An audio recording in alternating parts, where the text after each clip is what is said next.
नमस्कार, मैं हूँ विवेकानंद शर्मा और आप देख रहे हैं द विवेक व्यूज।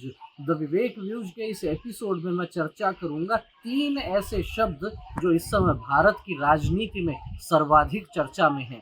पहला शब्द है मोदी, दूसरा है ममता और तीसरा है चिट्ठी। जी हाँ, इस समय भारत की राजनीति की बात करें तो मोदी, ममता और चिट्ठी, इन्हीं के इर्द गिर्द सारा ताना बाना बुना जा रहा है। ममता बनर्जी पश्चिम बंगाल की मुख्यमंत्री हैं और उन्होंने पिछले 8 दिन में प्रधानमंत्री नरेंद्र मोदी को 2 बार चिट्ठियां लिखी हैं उन्होंने कोलकाता रेप मर्डर जो केस हुआ है उसको लेकर, और उसमें पहली चिट्ठी उन्होंने लिखी 22 अगस्त को। 22 अगस्त की चिट्ठी में उन्होंने कहा कि देश में प्रतिदिन 90 के आसपास रेप हो रहे हैं और इस विषय को लेकर केंद्र सरकार कड़े कानून बनाए। दूसरी चिट्ठी जब ममता बनर्जी लिखती हैं, कहती हैं कि पहली चिट्ठी का जवाब नहीं मिला, लेकिन भारत सरकार की ओर से महिला विकास मंत्री जो हैं उन्होंने उनको चिट्ठी लिखी और उसमें फास्ट ट्रैक अदालतें, पोक्सो कोर्ट को लेकर नाराजगी जाहिर की गई कि पश्चिम बंगाल में बहुत कम संख्या में इन कोर्ट्स का ठीक प्रकार से संचालन हो रहा है। दूसरी चिट्ठी फिर से ममता बनर्जी लिखती हैं और कहती हैं कि इतने गंभीर और संवेदनशील मुद्दे पर भी केंद्र सरकार सजग नहीं है, सतर्क नहीं है।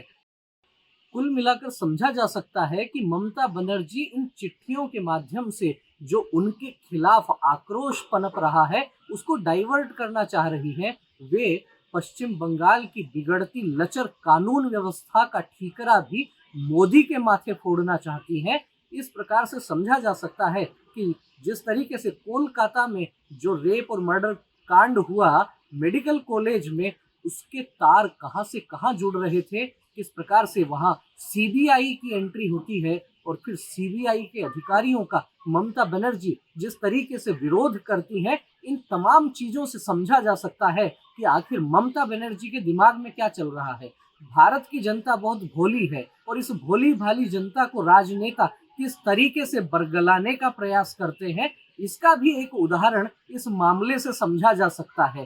बिगड़ती कानून व्यवस्था से लोगों का ध्यान भटकाने के लिए प्रधानमंत्री नरेंद्र मोदी को 8 दिन के भीतर 2 बार चिट्ठियां लिख देना क्या आपकी किस प्रकार की राजनीति है, इसको बयां नहीं करता। क्या पश्चिम बंगाल की कानून व्यवस्था संभाल पाने में ममता बनर्जी नाकाम हो रही हैं और क्या उन्हें डर सता रहा है कि बंगाल में क्या राष्ट्रपति शासन लग सकता है।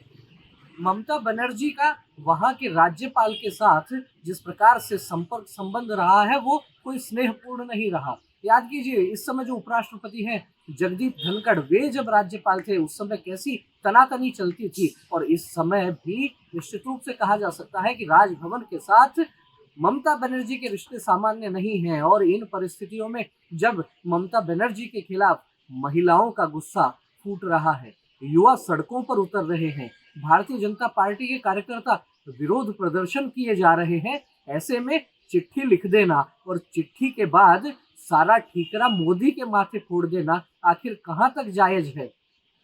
केंद्र सरकार कड़े कानून बनाए, लेकिन यदि आपके राज्य में फास्ट ट्रैक अदालतें ठीक से काम नहीं कर पा रही हो, सारी अदालतें खुलती नहीं हो, और यदि पोक्सो के लिए जो विशेष अदालतें बनाई गई हैं उनमें भी ठीक प्रकार से काम नहीं हो रहा हो, तो क्या उसका ठीकरा भी मोदी के माथे फोड़ा जाएगा। इस प्रकार से कहा जा सकता है कि एक दौर में ममता बनर्जी थर्ड फ्रंट की सबसे प्रमुख नेता बनने का सपना संजो रही थी, नजरें दिल्ली की कुर्सी पर थी, लेकिन कोलकाता रेप मर्डर कांड के बाद में जिस तरीके से ममता बनर्जी की लोकप्रियता में गिरावट आई है, वहां से एक नई राजनीति यहाँ आगे बढ़ती हुई दिख रही है। मोदी, ममता और चिट्ठी, इस प्रकार की राजनीति पर आपका क्या कहना है, किस प्रकार का माहौल ये बन रहा है। आप अपनी प्रतिक्रियाएं कमेंट बॉक्स में अवश्य लिखें और हमें अवगत करवाएं। वीडियो अच्छा लगा हो तो इसे लाइक करें, अधिक से अधिक लोगों तक शेयर करें। फिर मिलेंगे एक नए विषय के साथ, एक नए वीडियो के साथ। तब तक आप देखते रहिए द विवेक न्यूज। बहुत बहुत धन्यवाद। नमस्कार।